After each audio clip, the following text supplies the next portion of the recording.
Assalamualaikum warahmatullahi wabarakatuh. Perkenalkan, nama saya Taufik Lihi dengan NIM 22650015. Pada video kali ini saya akan mereview materi kriptografi pada mata kuliah keamanan komputer. Oke, langsung saja.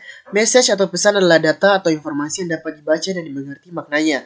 Nama lainnya yaitu plain text atau teks jelas. Pesan dapat berupa teks, gambar, audio, musik, video, dan lain sebagainya. Terminologi. Pengirim atau sender merupakan pihak yang mengirim pesan, sedangkan penerima atau yang sering disebut juga dengan receiver merupakan pihak yang menerima pesan. Pengirim dan penerima bisa berupa orang, komputer, mesin, dan lain-lain. Pengirim ingin pesan yang dikirim secara aman, di mana pihak lain tidak dapat membaca atau memanipulasi pesan. Contoh seperti di bawah ini. Alice ingin mengirim pesan ke Bob. Jadi, karena dia menggunakan encrypt key, maka orang lain seperti Eve ini sebagai ciphertext tidak dapat mendengar atau memahami pesan yang ingin disampaikan oleh Alice ke Bob. Seperti itu. Ciphertext, pesan yang telah disandikan sehingga tidak bermakna lagi. Tujuannya agar pesan tidak dapat dibaca oleh pihak yang tidak berhak. Nama lainnya itu kriptogram. Ciphertext harus dapat dikembalikan menjadi plain text semula. Seperti gambar di bawah ini. Oke, seperti ini. Jadi yang awalnya tulisannya itu normal atau plain text, ketika saya berjalan-jalan di pantai, maka diubah ke ciphertext, dia berubah menjadi huruf-huruf yang tidak jelas. Seperti itu. Itu merupakan perubahan antara plain text ke ciphertext. Selanjutnya enkripsi, proses menyandingkan plain text menjadi ciphertext. Sedangkan deskripsi, proses mengembalikan ciphertext menjadi plain text semula. Kriptografi. Kata kriptografi berasal dari bahasa Yunani yaitu hidden atau secret dan writing. Artinya secret writing. Definisi lama. Kriptografi adalah ilmu dan seni untuk menjaga kerahasiaan pesan dengan cara menyadikannya ke dalam bentuk yang tidak dapat dimengerti lagi maknanya.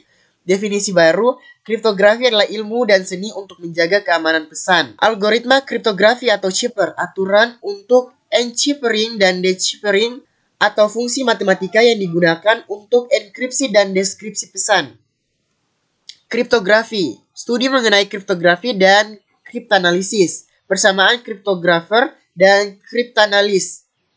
Keduanya sama-sama menerjemahkan ciphertext menjadi plain text. Perbedaan kriptografer dan kriptanalis. Kriptografer bekerja untuk legitimasi pengirim atau menerima pesan.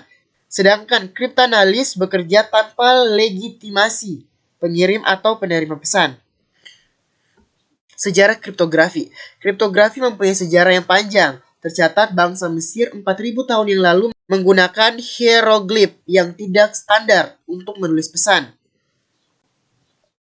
Perang Dunia Kedua. Pemerintah Nazi Jerman membuat mesin enkripsi yang dinamakan Enigma. Enigma cipher berhasil dipecahkan oleh pihak sekutu. Keberhasilan memecahkan enigma sering dikatakan sebagai faktor yang memperpendek Perang Dunia Kedua. Oke, symmetric key algorithm. Stream cipher terbagi menjadi dua, yaitu Caesar cipher dan juga Wegener cipher. Block cipher terbagi juga menjadi dua, yaitu Data Encryption Standard atau DES dan Triple Data Encryption Standard atau 3DES. Caesar cipher. Dalam kriptografi, sandi Caesar atau sandi geser adalah salah satu teknik enkripsi paling sederhana dan paling terkenal.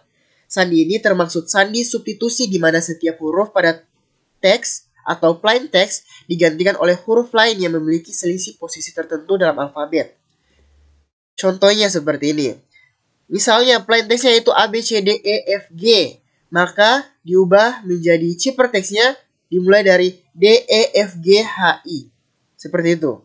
Misal di bawah ini ada kata treaty. Diubah menjadi ciphertext, maka dia berubah menjadi W, U, H, D, W, B. Seperti itu. Oke, lanjut.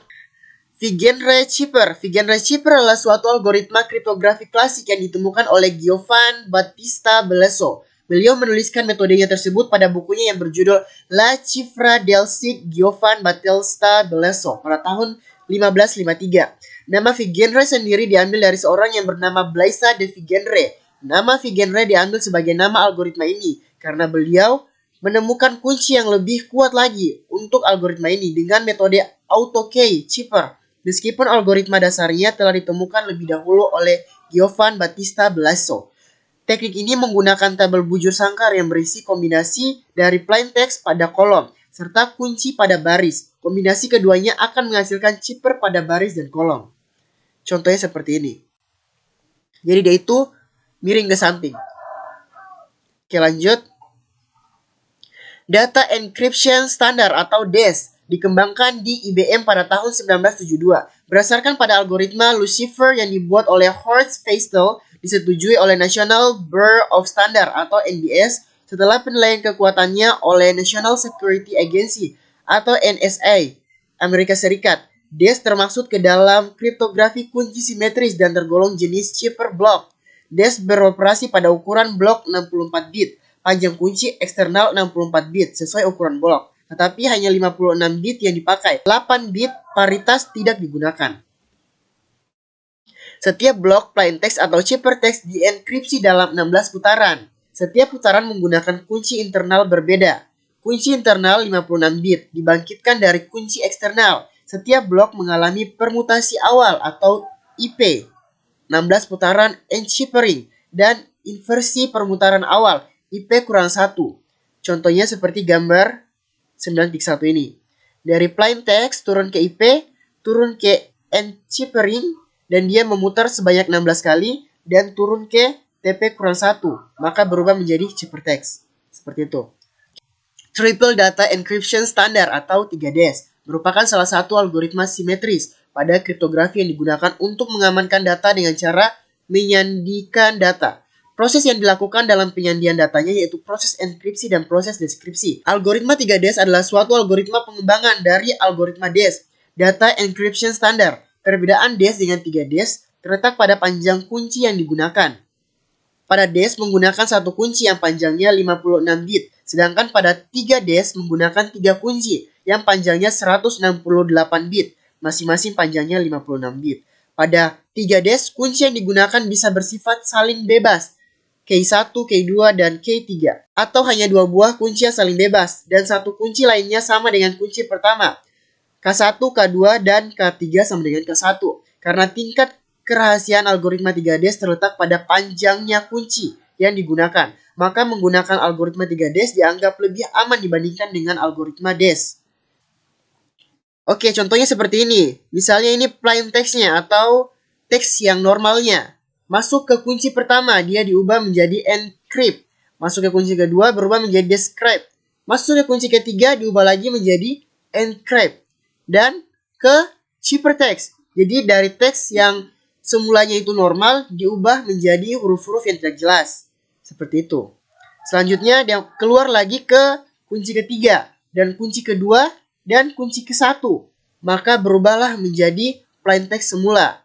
Seperti itu. Jadi semakin banyak kunci, semakin aman. Seperti itu. Oke, mungkin itu saja yang dapat saya review pada materi kriptografi ini. Mohon maaf bila ada kata-kata yang salah. Bila taufiq wal hidayah. Wassalamualaikum warahmatullahi wabarakatuh.